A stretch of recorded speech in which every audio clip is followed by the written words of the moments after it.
Sou Beatriz Gameiro, psicóloga clínica, especialista em terapia cognitiva comportamental, e recebi um convite muito interessante do Bruno para falar com vocês sobre a importância da psicologia no processo de emagrecimento, né? Então, eu trabalho com a terapia cognitiva comportamental, e na terapia cognitiva comportamental a gente trabalha aqui toda situação, todo evento que ocorre na vida da gente, ele vai gerar um pensamento, uma emoção e um comportamento. Então, a forma como eu penso, ela vai direcionar a maneira como eu vou atuar. Então, no processo de emagrecimento, como existe uma vontade de fazer um acompanhamento, de ter uma redução do peso, um peso desejado, é muito importante você ter um controle das emoções. Às vezes, as emoções, a ansiedade, por exemplo,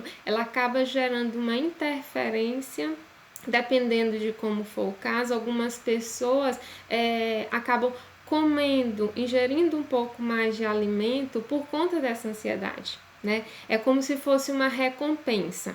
Trazendo para a nossa realidade atual, em consequência da pandemia, né, o qual estamos vivendo uma situação muito atípica, né, o que eu venho percebendo é que está ocorrendo uma ingestão maior da quantidade de alimentos, né? A princípio, no início da quarentena, o que eu vi foi, utilizava-se a comida como uma maneira de diversão, de entretenimento entre os familiares, de convívio, né? Era uma forma de você se distrair, né? Só que com o passar dos dias, isso foi se transformando num hábito, né? E esse hábito, ele acabou gerando uma mudança. Além disso, tem a questão da ansiedade. Algumas pessoas, quando passam por momentos de ansiedade, elas acabam levando essa ansiedade para a comida. É como se fosse uma recompensa, e é o que a gente chama de recompensa de curto prazo, né? A pessoa tenta fazer uma regulação emocional, só que essa regulação emocional, que é manter um controle diante de uma situação aversiva, ela é através da alimentação.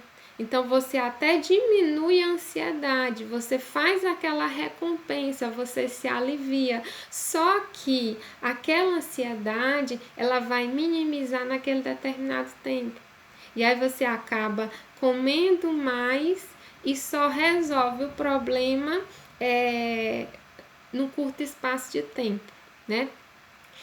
Existem várias situações que acabam interferindo no processo de dieta, né? Nós temos vários tipos de estímulos, tanto estímulos externos como estímulos internos, né? Então, estímulos externos, a gente tem o estímulo olfativo, né? Então, que só você sentir o cheiro de algum alimento, aquilo já traz pensamentos, já traz um estímulo orgânico, né, que auxilia aquela vontade de comer.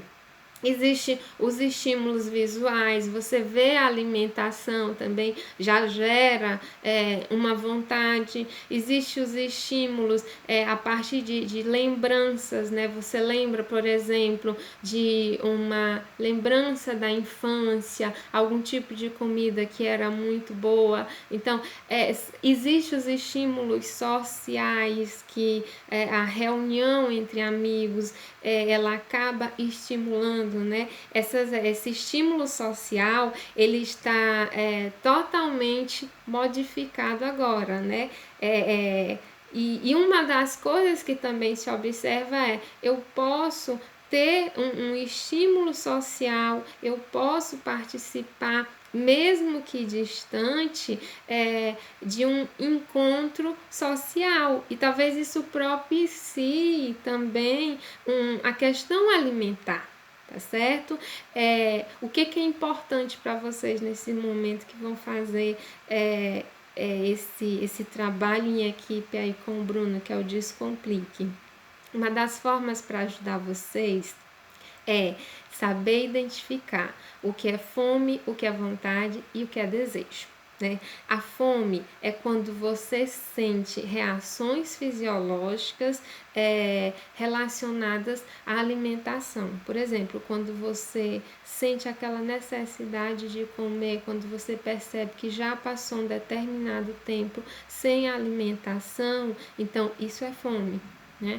A vontade é você acabou de comer, você já está saciado, mas você continua sentindo aquela vontade, né? E isso às vezes é o que leva a pessoa a comer, né? Aquela vontade. E existe também o desejo. O desejo ele é muito parecido com a vontade. Você já está saciado, tem a vontade de comer, só que é por algo específico.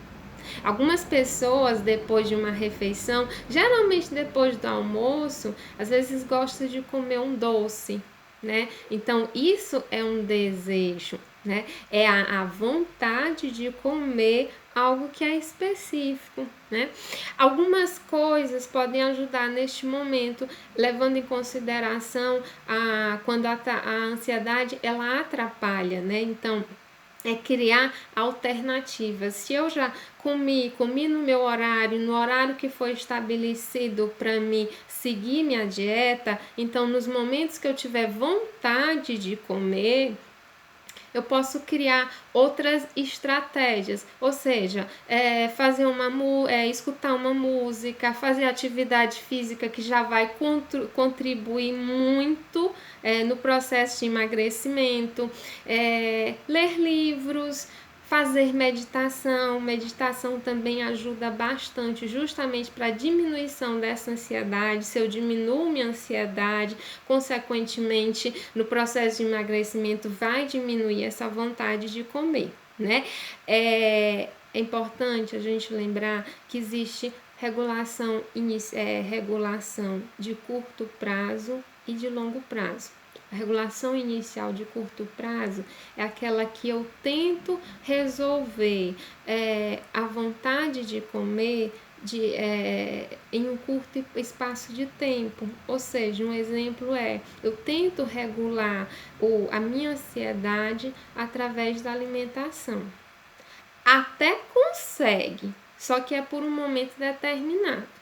A regulação emocional de longo prazo é quando eu procuro outras alternativas que me ajudem a distrair e não me alimentar no momento em que não seja o esperado, que não esteja dentro da minha programação alimentar, né?